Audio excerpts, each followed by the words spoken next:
What's up, everybody? How you doing? Welcome back to the Punk Rock Review. This, I believe, is our third episode of Deep Cuts. This is a series of videos where I go and I find either bands that I don't know anything about, albums I've never heard, or something that I just need to rediscover, and I bring it to your attention. I do 3, 4, or 5 records every week. I drop them on Fridays, and if I can get help from the audience, that's what I prefer. That's what I would prefer, rather. Excuse me. I would like for people to throw comments down and let me, tell me what I should hear and why. And if I listen to it and I like it a lot, or if I listen to it and decide to use it for the video, I'll screen grab your comment and throw it up here. So if you're helping me out, thank you very much. Otherwise, just thanks for coming to the channel, watching this video. Please like the video and subscribe to the channel if you haven't done so already. We just passed 10,000 subscribers and I'm already aiming at 15K. So we're rocking and rolling, man. We're growing steadily. And I want to shout out to LA Punk Invasion for giving me a press pass and giving me the opportunity to go out there and film some things. And shout out to Punk Rock Bowling for the same thing. There are tickets available for Punk Rock Bowling right now, and I think they only have like 100 tickets left for LA Punk Invasion. So it's gonna be jam packed in there. But there is an insane lineup of bands. So both of those are incredible fests this year. I feel very, very fortunate to be able to go to either one, much less both of them. So shout out to Kevin for helping me get a place to stay and helping me figure out all my credentials and stuff. Just there's a lot of people that I have to thank. So thank you guys. You know who you are. I appreciate you very much. So, all right. Oh, dude, our shirts came in. What's up, guys? So we just partnered up with Dead and Buried Inc. out of LA. So if you have a band or a small business, maybe an event coming up, and you need merch, hit these dudes up. There's a link in the description. If you mention that you got there via the Punk Rock Review, you'll get 10% off of your first order. But it's super high quality screen printing, embroidery. They do shirts, hats, hoodies, skateboards, bags, whatever you want printed, they can handle it, all right? They're also a small business, and they're part of the punk rock community. They're my friends. So this is a partnership that's very important to me. If you need merch, hit these dudes up. Check them out. You won't be disappointed, all right? Back to the video. One last thing, you probably just saw a little ad for our partnership. I just wanted to show you what the shirts look like. They came in finally, and so I've got them in hand. Boom. Front, back. Very, very, very well made. I'll be wearing these to Punk Rock Bowling, Punk Rock and LA Punk Invasion, almost certainly. So shout out Dead and Buried Inc. out in LA. Hit them up if you need merch for your band or your business or your function. Those guys are amazing. So only took us 2 minutes to get here. All right, so let's talk some music. I don't have a lot of time, so we're gonna make this quick today. So the first one is a band called The Sonics. The album is called Boom. It came out in February of 1966. The second album from this garage rock band. They're very influential in the early punk bands due to the structure of the songs and the group vocals. They're from Tacoma, Washington. They formed in 1960. Their aggressive, hard-edged sound has been a major influence on punk and garage music worldwide. They have been named inspirations to the White Stripes, LCD Sound System, Nirvana, The Hives, and many other musical artists. The band performed several early rock standards such as Louie Louie and Skinny Minnie, as well as original compositions like Strychnine, Psycho, and The Witch. I would say that you should go for their originals over the cover songs personally. Their catalog is generally based around simple chord progressions, often performed with speed and tonal aggression that was novel for the time back in the late 60s, making the band a notable influence on later punk rock bands such as the Stooges and the Cramps. I don't personally think the Stooges are a punk band, but point made nonetheless. Stooges are good though. All that being said, I would rather listen to Little Richard and Jerry Lee Lewis personally. Those guys pioneered what the Sonics are doing right now, or back then anyways. They definitely made those early rock and roll songs a lot dirtier, speaking of the Sonics, but I think even the energy of Jerry Lee Lewis and Little Richard was a bit higher. I don't know, maybe just have them all on one mixtape is the answer. The Sonics are definitely really, really good. And if you're interested in punk rock history, you should definitely give them a listen. I gave this album a solid 7 out of 10, man. The Sonics, I don't even remember how I heard about them. I had this stuff written down somewhere and I can't find my notes. I'm so disorganized. Somebody told me about the Sonics. I don't remember who. But anyways, whatever. Okay. I don't know who told me about this next band either, but I have it written down where it just says Rivalry, and then it says dash friggin' Mackie from Blitz. So, yeah, so Rivalry. Sometimes you have to look back released early in 2023. It's a very new record. Rivalry are a brand new three-piece featuring Mackie from Blitz, as I said a moment ago. They got 11 songs of gritty but melodic UK punk rock, very reminiscent of Leatherface, but with a dash of early Lucero and Jawbreaker, in my personal opinion. If the first song on the record doesn't really get you moving, dude, chill. Give the album a chance to cook. Because, boy, I tell you, the energy really picks up after the opener. The next four songs were all incredibly good. They've all been added to the Punk Rock Review Spotify playlist. It's just gotten over 2,000 songs. It's a very robust playlist. The thing I really liked on the first couple of listens is the production and the lyrics. Both of those things are top tier on this record. I like the songs Morbid Rings, A Million Miles, and Lifetime a little bit more than the rest of the record. But out of the whole record, I didn't hear any filler. Even the first song on second listen, I really understood it a little bit better.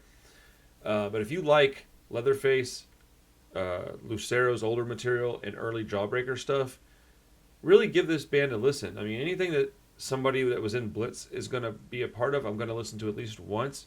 But I really enjoyed this record quite a bit, and I think I'm going to try to find a copy on CD. If it's not on CD, I'll buy vinyl. But this one, an 8 out of 10, dude. Solid record. I think it's worth the listen. Next up, we've got Magazine After the Fact, released in 1982 on Virgin Records. 10 songs in a very dense 48 minute. This is a compilation of Magazine songs, okay? They're an English post-punk band founded in 1977 by Howard Devoto, who was in Buzzcocks, and they disbanded in 81. They didn't last very long, but I find it funny that a post-punk band could have started in 77.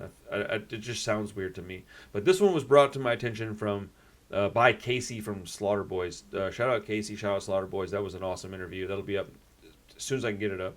Probably after Punk Invasion. I wrote down, it took me a minute to get into the sounds of this record, but by the time the first chorus came in, I was far more intrigued. This feels like a band that a skinhead would get into and then start an oi band later on and not realize that this sound was bleeding into that music, and it would just, cold oi would happen. It's the effect of those kind of amalgamations. But I can see how, oi band, or I could see how skinhead types would listen to this stuff and get into it. It's just not really for me, I don't think. But I did listen to the whole album. And then I wrote down, oh yeah, I guess this is kind of a greatest hits of their songs based on what I'm seeing in the YouTube comments. I totally forgot. The second track, I wasn't feeling too much, but the bass was just so good, man. It almost changes my mind. There are just some weird sounds that I wasn't in the mood for. Too Devo for me today, but charming nonetheless. Yeah, so this one may not be for me. 3 songs in and I'm not really feeling it. I'll push through though because there may be some really great stuff to come. Third song's called You Never Knew Me. It's so bad. Reminds me of the parts of the 80s that I don't really like. The bass, still very good though. Vocals are awful on this song, and it's such a very long song. It was 5.5 minutes, dude. You know me, I like short 2-minute songs. And then I put, next song. This Poison is far more upbeat and has some really interesting organ sounds and bouncy. And then I put the very next song. The next song, This Poison, is far more upbeat and has some interesting organ sounds and a bouncy Clash reggae style groove to it. It's a way better song in my opinion. It's got this dark tone weaved throughout this super bouncy riff. It's very contradicting sound, honestly, when you put it together in one song, but it's pretty good though. I can definitely see people dancing to this at Numbers out in Houston. I don't know if you're familiar with that place or not. Lyrically, I can hear maybe future Matt Skiba out of this song. More great bass playing and production from that song. So This Poison was probably the standout on this whole record, in my opinion. Back to Nature starts off with a very Pink Floyd sound, a cinematic space sound. It's a little too weird for me, and I definitely don't like Pink Floyd. A song from Under the Floorboards is a pretty good song. I like when they have organ sounds mixed with the synths, and this one is really catchy too. It's a pretty good deep cut. So there we got. So what do we got here? We got the This Poison, and then we have. Yeah, a song from Under the Floorboards. These are the two that I guess I like the most. I'm going to put stars next to them so that we can keep track of what songs I liked and which ones I didn't. The Light Pours Out of Me starts with a great thumping bass line. Would have been a killer opening track to a live performance, I'd imagine. It's an okay song. Just not really liking the vocals much. I will say, though, I watched a live video of them playing this song, and it was cool to watch them play all these sounds. especially the keyboardist. My 4-year-old heard this song, ran in here, started dancing, kind of made me like it a little bit more, but objectively, not objectively, excuse me, subjectively, it just really wasn't for me, man. But my kiddo loved it. Motorcade starts off pretty good, mid-pace song, then it suddenly speeds up like crazy with a tempo change, some great ambient sounds and harpsichord keys, but a little bit of guitar work that I enjoyed. Then the last quarter or so, it slows back down. It's a pretty good storytelling song. I think the one thing missing from these songs is some really fantastic drums, though. The drums are incredibly dull, in my opinion. Second to last track, About the Weather, is just not doing it for me, man. It's a terrible song. Feed the Way wraps up this compilation album. Starts off with a very atmospheric synth and organ. Guitar player shows up playing a saxophone, then the song fades out, and then it comes in this like dark, funky, very 80s sex scene song. That's what it sounds like, a 80s sex scene soundtrack. I just can't take it seriously. And then I wrote down below that, okay, so the lack of drumming, the vocals, the lyrics for the most part, and songs being as long as they were, they're all going to be negatives for me. But there's always something to like on almost any record, right? Almost. Specifically the production of the songs. It's really consistent, even though it's coming from different records and it's a compilation. The production was consistent all the way through, which I think it says a lot about the band just in general. It says a lot about who they picked to produce them. It says a lot about their ability to play their instruments. I think that's a very big positive. And then the bass, of course. The bass all the way through the entire record was completely awesome. It was rad, dude. But I give this one a 3 out of 10, dude. It was just not for me, man. But I will revisit it at some point because that's just what I do. And I might like it later. Who knows? There's no telling, man. The last album that I picked out for this episode of Deep Cuts is, shout out to Georgie, man. My boy George, who's been a supporter of the channel for quite some time. He said, what about Dead End Cruisers? And I was like, oh, I don't know them. And so I looked them up, and they had an album called Deep Six Holiday that was on Spotify. Came out in 1999 on TKO Records. On the internet, it says, the Dead End Cruisers blend hard driving rhythms with the swing of 50s rockabilly and the aggression of punk. A touch of southern blues and screaming rock and roll leads, deep, gritty rock vocals with a hint of classic country and an overall feel of roadhouse rock, as well as their own modern spin for a unique, in-your-face, sleazy sound. Okay, remember that. I wrote this. This is my jam. Now some will call it generic, and it's not reinventing the wheel for sure, but this is exactly the kind of punk rock I like. Swingin' Utters, One Man Army, and U.S. Bombs with a little dash of the Queers blended together to perfection. Because I don't know what they're talking about with those rockabilly. Like, I guess I can kind of hear like the influences, but it definitely sounds more like Swingin' Utters, One Man Army, U.S. Bombs, and a little of the Queers on top, you know? So I got really excited with the first 3 tracks of this, and then there's because they're like perfect, right? But then there's 2 songs. I think it's tracks, 4 and 5.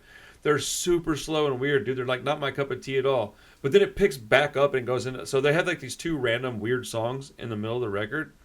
Other than that, it's fantastic. I would say it's a solid pick, solid deep cut. Thank you, George. I appreciate it. The 2 songs that I really, really loved, they were called Gave Up and Most Likely. Those songs were, pardon me, fantastic. And I'll be buying a copy of this on CD, I think.